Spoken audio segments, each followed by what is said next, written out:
What's up, gangsters? Welcome back to the movie Mafias. Well, we've been doing some comic books and action movie stuff for quite some time now. So I thought, how about a change of taste today? First time. And The Conjuring 3 has been released on 4th of June. So what better time could we get to talk about one of the most controversial cases in the history of ghost hunting and paranormal stuff in general? And if you've seen these films, you probably know that the films of the Conjuring verse are based on true reported events, or at least have some elements of truth in them. So The Conjuring of 2013 was based on the Parent family haunting, and The Conjuring 2 depicted the very famous Enfield poltergeist. Stop calling me Chaves. But The Conjuring 3's plot is probably the most famous of them all, because it's about the trial of Arne Cheyenne Johnson following the murder of his landlord Alan Bono. And he was so curious at the time because it was the first case in the history of US trials in which the defendants claimed innocence based on demonic possession. So in this video, we're going to talk about the quote-unquote true unfolding of events as stated by the Warrens themselves in several of their interviews, newspaper articles of that time, and a book that was later published by Lorraine Warren herself with the title of The Devil in Connecticut. So if you have already seen the film, you're still good to watch the video, because by the end of it, you'll be able to tell which elements of the story were added in by the writers and which elements of the story were taken from the real events. And if you haven't watched the film yet, well, the video still makes for a good fucking ghost story, doesn't it? So without wasting any more time, let's get straight into the story.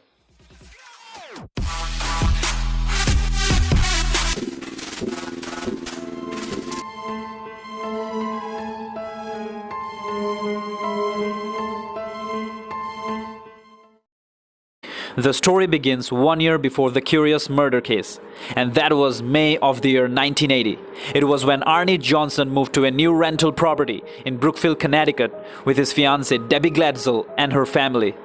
Soon after the family had started cleaning the house, they felt the first signs of paranormal activity, which was mostly in the form of inexplicable noises coming from the attic. However, the family, just like a happy family in the first act of a horror film, never paid attention to that, because they never thought of it as a problem. It was one little boy, however, who was the first to recognize that something abnormal was happening in the house, and that was Debbie's 11-year-old brother, David Glatzel. He even told his family that he had been seeing and hearing an old man with horns on his head and hooves like horses on his feet. But no one ever took David seriously. They thought he was making up excuses to avoid having to clean the house. But David's visions continued and progressively became worse.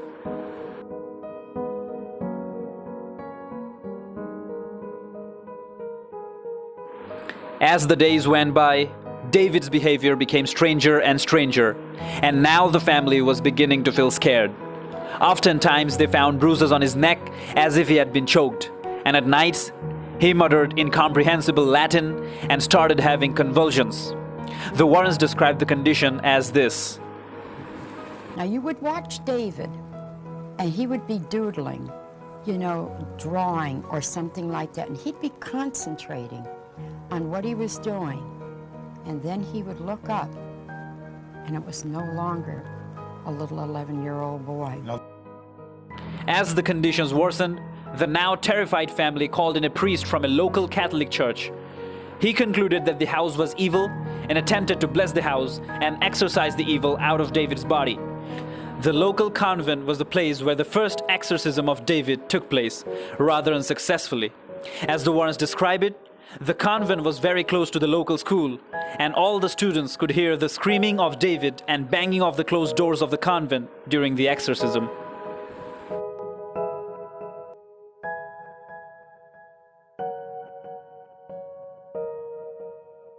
The Warrens were contacted by Father Dennis of St. Joseph's Church of Brookfield, who was in charge of David's exorcism at the time. They arrived to the Glatzel's house 12 days after the first incident. The Warrens saw the boy showing extreme strength, so it took 4 to 5 men at times to hold him down. And at one time, the boy even showed levitation. So eventually, the Warrens came to the conclusion of a diabolical possession. Interested in reality. But I can see things that your people can't. The Warrens formed a group of 8 people, 6 priests and themselves included, to take care of the exorcisms.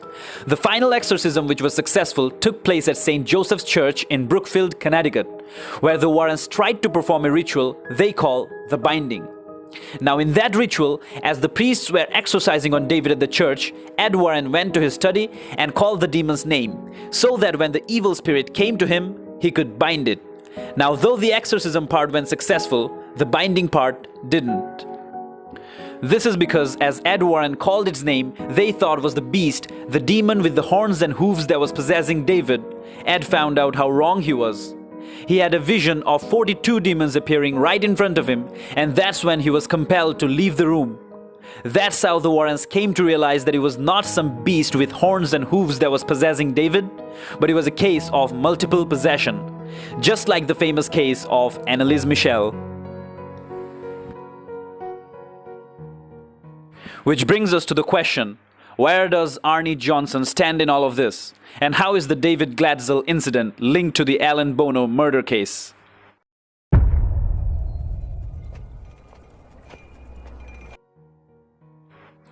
Arne Johnson, who was about to be David's brother-in-law, was with the family the whole time during the crisis.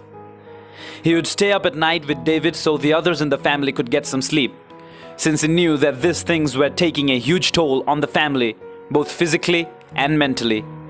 He would help the others during David's exorcism since it was impossible for David's father to hold him down alone.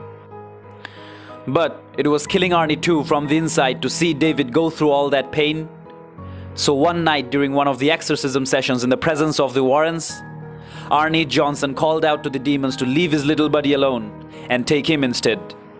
This was, as Ed Warren described it, a fatal mistake.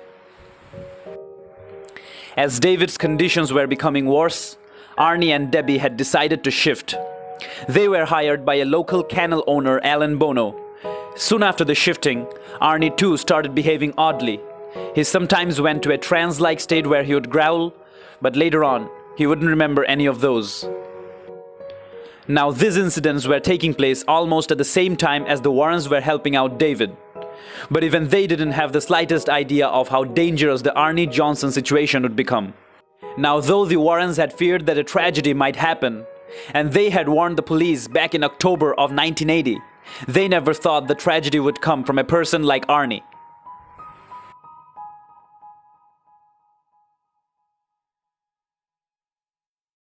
On February 16 of 1981, the kennel owner Alan Bono took Arne and Debbie out for a lunch at a local bar. They were accompanied by Debbie's sister Wanda and Debbie's 9-year-old cousin Mary. After lunch, Debbie and her sisters went out for some time, leaving the two men drinking together. But by the time they returned, Alan Bono, totally drunk at that point, had become agitated. He took hold of Mary and refused to leave. But at that point, Arne Johnson took a 5-inch knife out of his pocket and started stabbing Bono with it.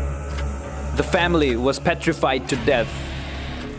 Alan Bono died several hours later due to severe chest injuries and bleeding, and Arne Johnson was caught by the police 2 miles away from the spot of murder with no memories of the last 2 hours or so.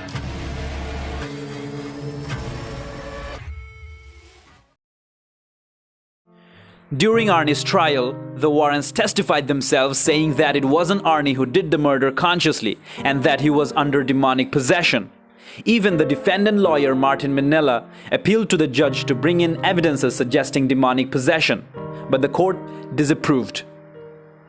Arne was charged with manslaughter and was sentenced up to 20 years in prison, though he served only 5 years and was out early due to his good behavior. Arne and Debbie had got married in prison, and since then, they have lived a happy life. So it seems like the dark clouds have long swept away from their lives. Sadly, Debbie Glatzel passed away before the movie was released, since both her and Arne were involved in retelling of the events, so the movie could be made as true as possible.